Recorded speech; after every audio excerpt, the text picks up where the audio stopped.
Kembali lagi di Cerita Cinta Channel. Jangan lupa like, comment, and subscribe ya. Terima kasih. Abah, Umi, kita ke rumah sakit atau langsung ke rumah? Tanya sosok pria yang semula membopong tubuh Nada. Ia menoleh sekilas menatap wajah Nada yang pucat.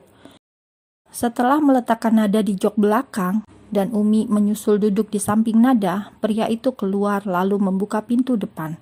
Ia duduk di depan bersama Abah. Ke rumah Zen, jawab Abah sambil melihat dua wanita yang duduk di belakang mereka. Kata Zen yang tiba-tiba Abah ucap membuat Abah kembali dirundung pilu. Matanya terasa perih. Abah mengusap wajahnya dengan tangan kanannya, kemudian menatap kosong ke jendela. Ada sebuah penyesalan, rasa kecewa pada takdir. Meski Abah tahu bahwa rasa seperti ini adalah sangat salah besar. Tapi Abah tetaplah manusia, di mana ia memiliki hati yang bisa merasakan sedih bila ditinggal orang yang ia sayang. Zen adalah harapan Abah satu-satunya selama ini. Jadi, kehilangan Zen sangat berpengaruh pada perasaan Abah saat ini. Mengapa umurmu begitu pendek, Zen? Andai bisa Abah tukar, Abah ikhlas menggantikanmu, batin Abah sendu. Sedangkan di sampingnya, sosok pria berkacamata hitam sempat melirik ke Abah. Dia bisa merasakan kesedihan pada sosok pria yang sudah ia anggap sebagai orang tuanya tersebut.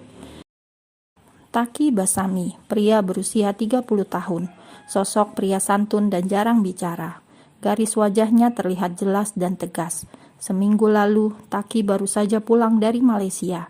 Selama ini ia memang tinggal di luar negeri. Ia memiliki sebuah usaha di negeri jiran tersebut. Kebetulan ia sedang menikmati liburan di Jakarta minggu lalu.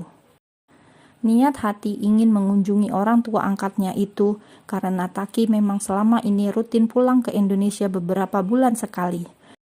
Selang beberapa hari tiba, ia malah mendengar kabar sakitnya Zen.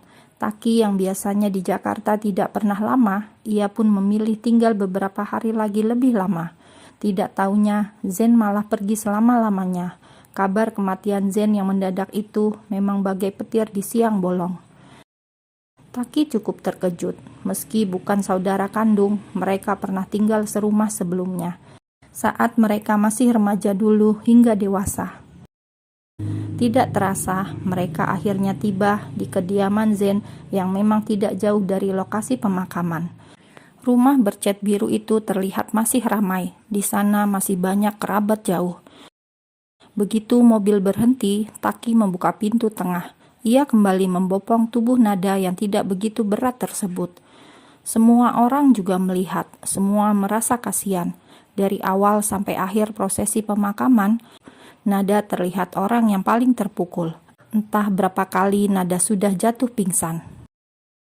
Baringkan di sini, Taki, pinta Umi. Baik nih. Dengan pelan, Taki meletakkan tubuh Nada yang sudah lemas itu. Dahinya pun sudah dipenuhi bulir bening. Keringat dingin sudah membasahi tubuh Nada. Panggilkan dokter, titah Abah. Baik, Bah, jawab Taki kemudian merogoh ponsel dalam saku celana. Ia mencari kontak nomor dokter kenalan yang biasanya Abah panggil saat salah satu keluarga mereka sakit. Sesaat kemudian, bagaimana? Tanya Abah. Sudah, Bah. Taki kemudian memasukkan ponselnya dalam saku kembali. Ia menatap Nada yang sedang dilap keringatnya oleh Umi. Tolong carikan Umi minyak di sana, pinta Umi sambil menunjuk nakas yang jauh dari jangkauan Umi. Dengan sigap, Taki menuju tempat yang dimaksud. Ia kemudian membuka laci di dalam sana. Dahinya mengkerut tatkala melihat barang-barang di dalam laci tersebut. Taki kemudian kembali mencari, tapi tidak ada. Dan ketika ia melihat ke arah lain, di laci sebelahnya, barulah ada minyak yang Umi mau. Ini Mi. Umi langsung mengambil benda itu, lalu mengoles di dekat hidung Nada agar wanita itu kembali siuman. Nada, panggil Umi setelah melihat Nada tersadar. Namun, bukannya menjawab, Nada hanya mengeluarkan air mata dari sudut matanya. Kuat, Nada, kamu pasti kuat, Nak.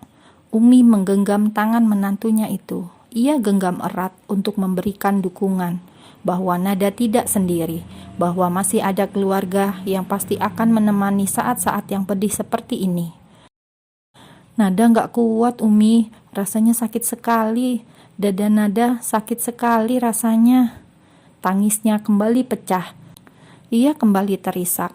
Nada belum bisa berdamai dengan takdir yang tiba-tiba merenggut suaminya itu. Istighfar Nada, istighfar. Umi menepuk punggung Nada, memeluknya erat. Demi anak yang kamu kandung, kamu harus kuat Nada. Umi percaya kamu bisa melewati semua ini. Umi yakin. Ucap Umi dengan suara serak. Meski sulit, Allah pasti tidak menguji di luar batas kemampuan hambanya. Umi sangat yakin itu, bahwasanya Nada pasti bisa melewati ujian hidup yang menguras hati ini. Nada harus bagaimana, Umi? Nada harus bagaimana? Tangis Nada. Keduanya lalu saling berpelukan. Sedangkan Abah dan Taki, mereka memilih meninggalkan keduanya. Mereka ke depan menemui tamu yang terus saja datang ke rumah Zen untuk mengucapkan bela sungkawa. 7 hari kemudian, kediaman Abah Yusuf. Taki sedang mengemasi koper. Rencananya ia akan balik ke Malaysia nanti sore. Taki, panggil Abah. Pria yang dipenuhi kerutan di wajah tersebut tiba-tiba masuk kamar Taki, kemudian duduk di tepi ranjang, mengamati Taki yang sedang berkemas. Iya, Abah. Taki meninggalkan tas kopernya. Ia menatap wajah tua Abah lekat-lekat. Boleh Abah minta satu permintaan? Dahi Taki seketika berkerut. Ia heran, tumben Abah meminta darinya. Selama ini, saat ia menawarkan sesuatu pada Abah, selalu ditolak mentah-mentah. Padahal niat hati Taki hanya ingin balas budi.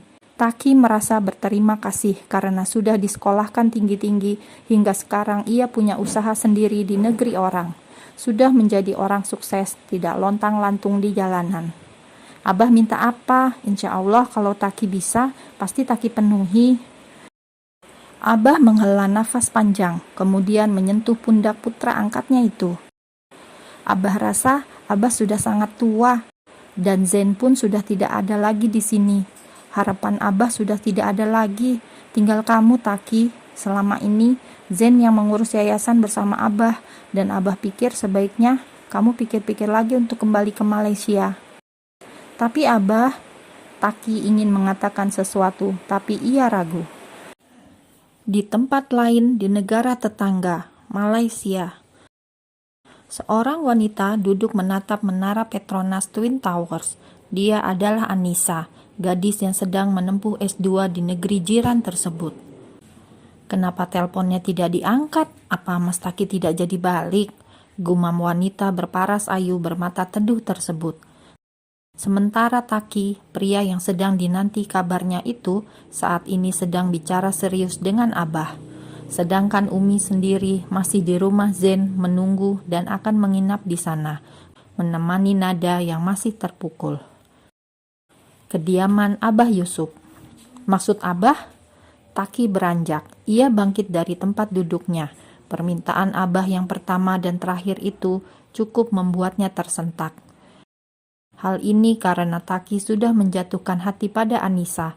Bahkan mereka berencana menikah tahun depan setelah Anissa mendapat gelar masternya.